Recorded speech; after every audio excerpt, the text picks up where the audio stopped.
Viewers, എല്ലാവർക്കും ദിജോസ് വേൾഡിൻ്റെ പുതിയൊരു വീഡിയോയിലേക്ക് സ്വാഗതം. ഒരുപാട് പേര് നമ്മുടെ കമൻസിൽ ചോദിച്ച ഒരു സംശയമുണ്ട്. ആ സംശയത്തിനെ പറ്റിയിട്ടുള്ളതാണ് കേട്ടോ ഇന്നത്തെ വീഡിയോ. നമുക്ക് ആ സംശയം എന്താണെന്ന് നോക്കിയാലോ. നമ്മൾ ഫിസിക്കൽ കോണ്ടാക്ട് ചെയ്യുന്ന സമയത്തിന് ഒരു ഇന്റർവെല്ലിൽ പലരും തന്നെ കൊടുക്കുന്ന ഒരു സമയം എന്ന് പറയുന്നത് ഒന്നാമത്തേത് നമ്മുടെ ഇംപ്ലാന്റേഷൻ ടൈം, രണ്ടാമത്തേത് നമുക്ക് പീരിയഡ്സിന്റെ ഫ്ലോ ഉണ്ടാകുന്ന സമയം. പക്ഷേ ഈ പീരിയഡ്സിന്റെ ഫ്ലോ ഉണ്ടാകുന്ന സമയത്ത് ഫിസിക്കൽ കോണ്ടാക്ട് ചെയ്യുന്ന കുറെ ആളുകളുണ്ട്. അവർ ചോദിക്കുന്ന ഒരു കാര്യമുണ്ട്, ചേച്ചി ഫിസിക്കൽ കോണ്ടാക്ട് ചെയ്യുന്നതുകൊണ്ട് എന്തെങ്കിലും പ്രശ്നമുണ്ടോ, ഇത് ചെയ്യുമ്പോൾ നമുക്ക് എന്തെങ്കിലും ബെനിഫിറ്റ് കിട്ടുന്നുണ്ടോ, അങ്ങനെയുള്ള കാര്യമൊക്കെ ഒരുപാട് പേര് ചോദിക്കുന്നുണ്ട്. ആക്ച്വലി പീരിയഡ്സിന്റെ ഫ്ലോ ഉണ്ടാകുന്ന സമയത്ത് ഫിസിക്കൽ കോണ്ടാക്ട് ചെയ്യുമ്പോൾ നിങ്ങൾക്ക് ബെനിഫിറ്റ് ഉണ്ടാകുന്നുണ്ടോ? നമുക്കൊന്ന് നോക്കിയാലോ. വീഡിയോ നമുക്ക് സ്റ്റാർട്ട് ചെയ്യാം.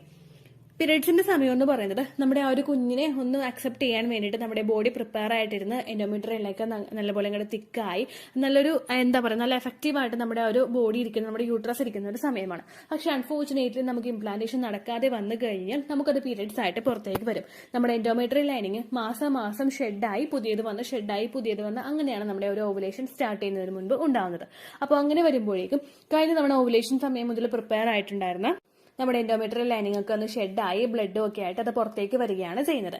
ഇങ്ങനെ വരുന്ന സമയത്ത് നമ്മൾ ഫിസിക്കൽ കോണ്ടാക്ട് ചെയ്യുമ്പോഴേക്കും ഒരു കാര്യം ഒരു ഗുണം നമുക്ക് ആ ഒരു സമയത്ത് ചെയ്യുമ്പോൾ ഉണ്ടാകും.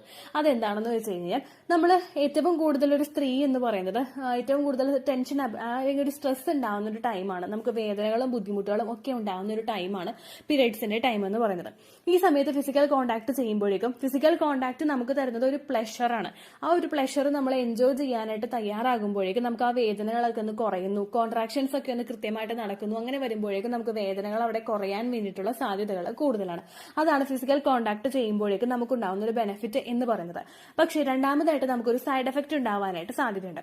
സൈഡ് എഫക്ട് എന്താണെന്ന് വെച്ച് കഴിഞ്ഞാൽ ഫിസിക്കൽ കോണ്ടാക്ട് ചെയ്യുന്ന സമയത്ത് ആ ഒരു പ്രോസസ്സ് ചെയ്യുമ്പോഴേക്കും നമ്മുടെ ആ ഒരു ഗ്രാവിറ്റി അനുസരിച്ചിട്ട് പുറത്തേക്ക് പോരുന്നുകൊണ്ടിരിക്കുന്ന ഒരു ഇന്ററപ്ഷൻ ഒന്നും ഇല്ലാതെ കൃത്യമായിട്ട് ക്ലിയർ ആവേണ്ട നമ്മുടെ ഒരു ബ്ലഡിനെ തിരിച്ച് അകത്തേക്ക് പുഷ് ചെയ്യുന്നത് പോലുള്ള ഒരു പ്രോസസ്സാണ് ഈ ഒരു സമയത്ത് നടക്കുന്നത്. നിങ്ങളൊന്ന് തിങ്ക് ചെയ്ത് നോക്കിക്കഴിഞ്ഞാൽ നിങ്ങൾക്കത് മനസ്സിലാകും ശരിയല്ല ഈ സംഭവിച്ചെന്നുള്ളത്. അപ്പോൾ ഇങ്ങോട്ടേക്ക് തിരിച്ചു പോരേണ്ട എൻഡോമെട്രിയൽ ടിഷ്യൂസിനെയും അതുപോലെ ലെഫ്റ്റ് ഓവർ ആയിട്ടുള്ള ആ ഒരു ബ്ലഡിനെയും ഒക്കെ നമ്മൾ പിന്നെയും അകത്തേക്ക് പുഷ് ചെയ്തുകൊണ്ടിരിക്കുന്നു.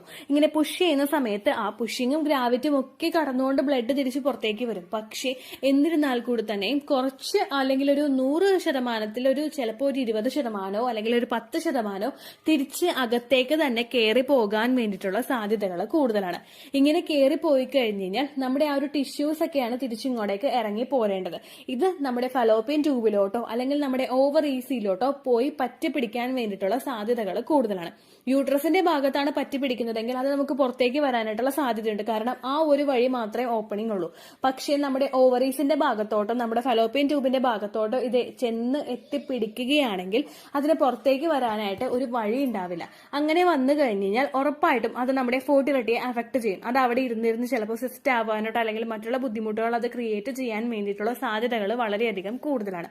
നിങ്ങളൊരു കണ്ടീഷനെ പറ്റി കേട്ടിട്ടുണ്ടാവും, എൻഡോമെട്രിയോസിസ്. നമ്മുടെ യൂട്രസിന്റെ അകത്ത് വളരേണ്ട എൻഡോമെട്രിയൽ ലൈനിങ് ഓവറീസിന്റെ അവിടെ ഫലോപ്പിയൻ ട്യൂബിന്റെ അവിടെയോ അല്ലെങ്കിൽ മറ്റുള്ള യൂട്രസിന്റെ ക്യാവിറ്റിയിൽ നിന്ന് മാറി വേറെ സ്ഥലങ്ങളിലൊക്കെ വളരുമ്പോഴാണ് നമുക്ക് എൻഡോമെട്രിയോസിസ് പോലുള്ള ബുദ്ധിമുട്ടുകൾ ഉണ്ടാവുന്നത്. അങ്ങനെയുള്ളവർക്ക് പീരിയഡ്സിന്റെ ബ്ലഡ് പോകുന്ന സമയത്ത് അതികഠിനമായിട്ടുള്ള വേദനയും ബുദ്ധിമുട്ടുകളും ഒക്കെ ഉണ്ടാവാനായിട്ടുള്ള സാധ്യതകളുണ്ട്. സെയിം ഇതേ മെക്കാനിസം തന്നെ നമുക്ക് ആ ഒരു സമയത്ത് ചിലപ്പോൾ ആ ഒരു ഓവറീസിലോട്ടോ അല്ലെങ്കിൽ ഫലോപ്പിയൻ ട്യൂബിലോട്ടോ അല്ലെങ്കിൽ മറ്റുള്ള ഏതെങ്കിലും ശരീരത്തിന്റെ ഭാഗത്തോട്ടോ അത് പോയി ഒട്ടിപ്പിടിച്ചിരുന്ന് കഴിഞ്ഞാൽ ഉറപ്പായിട്ടും അത് നിങ്ങളുടെ ഫെർട്ടിലിറ്റിയെ സാരമായിട്ട് തന്നെ ബാധിക്കും. അതുകൊണ്ട് തന്നെ നിങ്ങൾ പീരിയഡ്സിന്റെ സമയത്ത് ഫിസിക്കൽ കോണ്ടാക്ട് ചെയ്യുന്നത് ഒന്ന് അവോയ്ഡ് ചെയ്യുക. എസ്പെഷ്യലി നിങ്ങൾക്ക് എക്സസ് ആയിട്ട് ബ്ലഡ് ഫ്ലോ പോകുന്ന സമയത്ത് നിങ്ങൾ അവോയ്ഡ് ചെയ്യുക. ആ സമയത്ത് നമുക്ക് കിട്ടുന്ന ഒരു പ്ലഷറിനേക്കാളും ഒക്കെ വലുതായിട്ട് നമുക്ക് വേണ്ടത് ആ ഒരു സമയത്ത് റെസ്റ്റ് ആണ്. ആ സമയം നമ്മൾ കൃത്യമായിട്ട് തന്നെ യൂട്ടിലൈസ് ചെയ്യാണ്ട് നമ്മൾ റെസ്റ്റ് എടുത്തിരിക്കുകയാണ് ആ സമയത്ത് വേണ്ടത് കേട്ടോ. പിന്നെ അത് മാത്രമല്ല, ഫിസിക്കൽ കോണ്ടാക്ട് ചെയ്യുന്ന സമയത്ത് നമ്മുടെ ശരീരത്തിൽ നിന്ന് പോരുന്ന ആ ഒരു ബ്ലഡിൽ എന്തെങ്കിലും ഇൻഫെക്ഷൻസും ബുദ്ധിമുട്ടും ഒക്കെ ഉണ്ടെങ്കിൽ അത് ഹസ്ബൻഡിലോട്ടും എത്തുന്നതിന് അത് കാരണമാകുന്നു. നമ്മൾ അശുദ്ധ രക്തം എന്ന് നമുക്കിത് പറയാനായിട്ട് സാധിക്കില്ല. പക്ഷെ നമ്മളുടെ ശരീരത്തിൽ നിന്ന് പുറത്തേക്ക് വരുന്ന ഒരു ബ്ലഡ് ആണല്ലോ അത്. നമ്മൾ കുറച്ച് കഴിയുമ്പോഴേക്കും ആ ഒരു ബ്ലഡിന് ചെറിയൊരു സ്മെല്ലും അങ്ങനെയുള്ള കാര്യങ്ങളൊക്കെ ഉണ്ടാകും. അപ്പൊ ആ ബ്ലഡ് മറ്റൊരാളിലോട്ട് കാണുമ്പോഴും മറ്റൊരാളുടെ ബോഡിയിൽ അതാകുമ്പോഴും നമുക്കത് അക്സെപ്റ്റ് ചെയ്യാനായിട്ടും പറ്റില്ല. ഇങ്ങനെയുള്ള വീഡിയോസ് ചെയ്യുമ്പോഴേക്കും പലരും ചിന്തിക്കാം പീരിയഡ്സിന്റെ സമയത്ത് ഫിസിക്കൽ കോണ്ടാക്ട് ചെയ്യാൻ മൈൻഡുള്ള ആളുകൾ ഉണ്ടാകുമോ എന്നുള്ളൊരു കാര്യം. പക്ഷേ നമ്മളുടെ ശരീരം എന്ന് പറയുന്നത് ഒരുപാട് ഹോർമോൺസിന്റെ പ്രവർത്തനം നടക്കുന്ന ഒരു ശരീരമാണ്. നമുക്ക് പല സമയത്ത് ഫിസിക്കൽ കോണ്ടാക്ട് ചെയ്യാനായിട്ടുള്ള ആഗ്രഹം ഉണ്ടാകും. പീരിയഡ്സിന്റെ സമയത്തും ഫിസിക്കൽ കോണ്ടാക്ട് ചെയ്യാൻ വേണ്ടിയിട്ട് അതിന്റെ ഒരു ഹോർമോൺ ചേഞ്ച് വരുമ്പോഴേക്കും ഫിസിക്കൽ കോണ്ടാക്ട് ചെയ്യാനായിട്ട് താല്പര്യം ഉണ്ടാകുന്ന ഒരുപാട് സ്ത്രീകളുണ്ട്. അത് ചെയ്യുന്ന ഒരുപാട് സ്ത്രീകളും ഉണ്ട്. മാക്സിമം നമ്മൾ ശ്രദ്ധിക്കേണ്ട ഒരു കാര്യം എന്ന് പറയുന്നത്, എപ്പോഴും നിങ്ങൾക്ക് എക്സസ് ഫ്ലോ ഉണ്ടാവുന്ന പീരിയഡ്സിനെ 1, 2, 3 ഡേയ്സ് നിങ്ങൾ ചെയ്യാനായിട്ട് പാടില്ല. അതിനുശേഷം നിങ്ങൾക്ക് ബ്ലഡ് പോകുന്നതിന്റെ അളവ് കുറഞ്ഞു, നിങ്ങൾ പാഡ് രാവിലെ വെച്ച് കഴിഞ്ഞാൽ വൈകുന്നേരം വരെ ഒന്നും ആകുന്നില്ലാത്തൊരു ലെവലിലോട്ട് നമ്മൾ എത്തില്ലേ, അതിനുശേഷം നിങ്ങൾ ഫിസിക്കൽ കോണ്ടാക്ട് ചെയ്ത് കഴിഞ്ഞാൽ യാതൊരു തരത്തിലുള്ള ഒരു പ്രശ്നവും ഉണ്ടാവില്ല. നിങ്ങൾക്ക് എക്സ്ട്രീം ആയിട്ടൊരു ഹാപ്പിനെസ് കിട്ടുന്നതിന് വേണ്ടിയിട്ടും അത് സഹായിക്കുന്നു.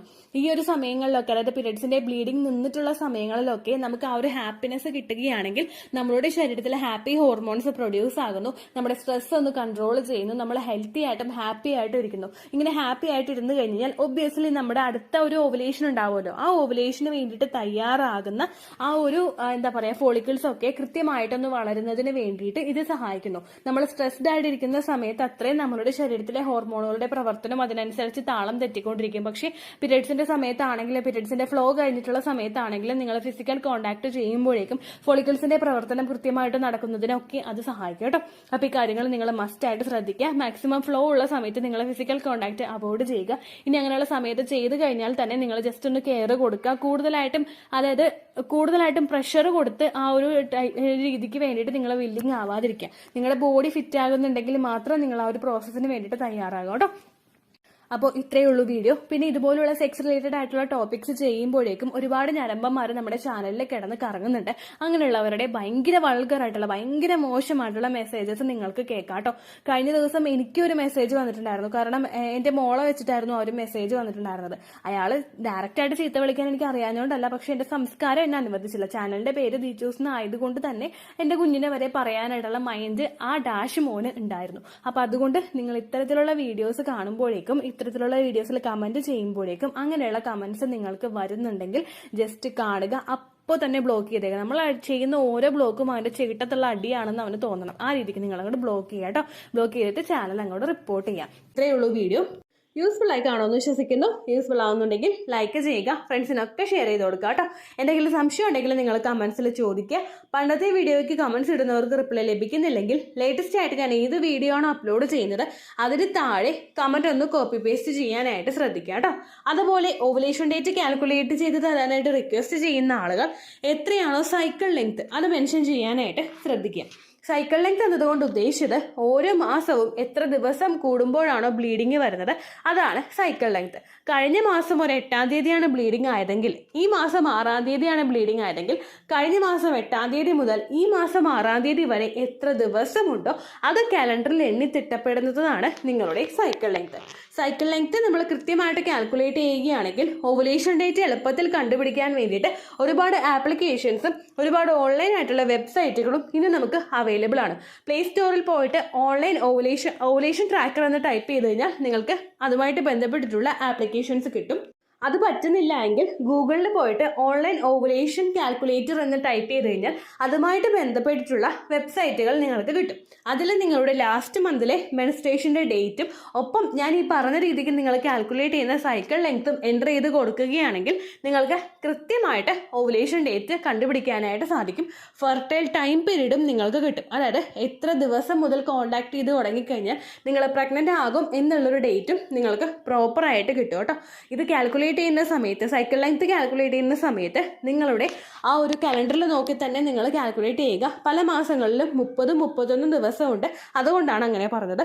ഒപ്പം നിങ്ങൾക്ക് ബ്ലീഡിങ് തുടങ്ങിയ ദിവസത്തിന് വേണം നിങ്ങൾ ഡേ 1 ആയിട്ട് എടുക്കാൻ വേണ്ടിയിട്ട്. സ്പോട്ടിങ് തുടങ്ങിയ ദിവസത്തിനെ, അതായത് ചെറുതായിട്ട് ഡിസ്ചാർജ് പോയി തുടങ്ങിയ ദിവസത്തിനെ നിങ്ങൾ കൺസിഡർ ചെയ്യേണ്ട ആവശ്യം ഇല്ല കേട്ടോ. അപ്പോൾ ഇത്രയേ ഉള്ളൂ വീഡിയോ. അടുത്തൊരു വീഡിയോ ആയിട്ട് നമുക്ക് വീണ്ടും കാണാം. ബൈ.